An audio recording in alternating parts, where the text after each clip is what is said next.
I am a news junkie, and I'm always on the internet. I'm looking for interesting stories. I saw a great story a few weeks ago out of Serbia. There was a wedding in Serbia, and the guests at the wedding celebrated in traditional style, which is to fire guns up in the air.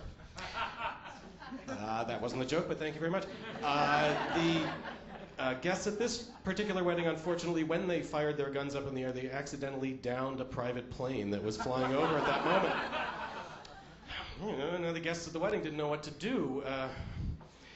But according to Emily Post, if one of the guests at your wedding shoots down an aircraft, it's the responsibility of the bride's family to sift through the wreckage and search for survivors. And if there are any survivors, they're officially considered out-of-town guests and should be invited to any subsequent festivities that involve the wedding party.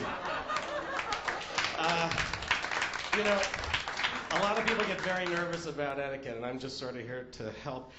In the War on Terror, a 20-year sentence was handed down to a Pakistani man for his thwarted attempt to destroy the Brooklyn Bridge. I don't know if you remember this story. He was going to saw through the cables of the Brooklyn Bridge. If any of you have actually seen the cables of the Brooklyn Bridge, you know they're about this big around. His plot unraveled when he failed to convince everyone in the tri-state area to close their eyes, put their heads down on their desk, and count to 100,000. You know, it just takes one little part of a plan to go wrong. It messes everything up. The other big story that's been in New York this fall, of course, has been the story of Antoine Yates, the Harlem man who kept a tiger in his city-subsidized apartment. Everybody's heard about Antoine Yates. Frankly, he's not the one in this story that interests me. The person in the story who interests me is the woman who lives in the apartment directly below Antoine Yates.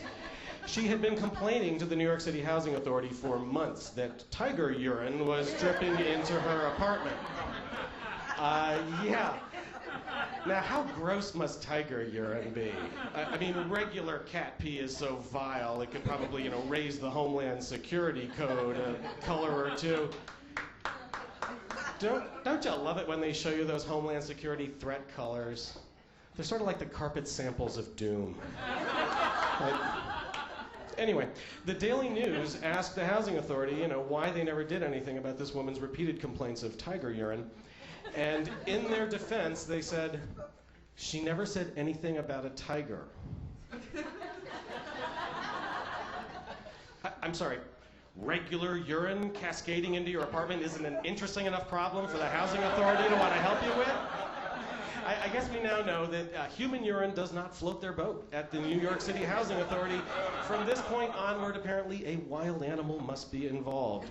Now, I can just imagine somebody with this sort of problem, they're calling up the Housing Authority and saying, yeah, Housing Authority, yeah, this is the fourth time I've called you. I don't know, there's some kind of disgusting stuff that's dripping into my apartment, and I'm pretty sure it's Komodo dragon urine. Yeah. I don't know why I didn't notice it before. Yeah, oh, that's Komodo. Oh, yeah. I think I can hear it up there.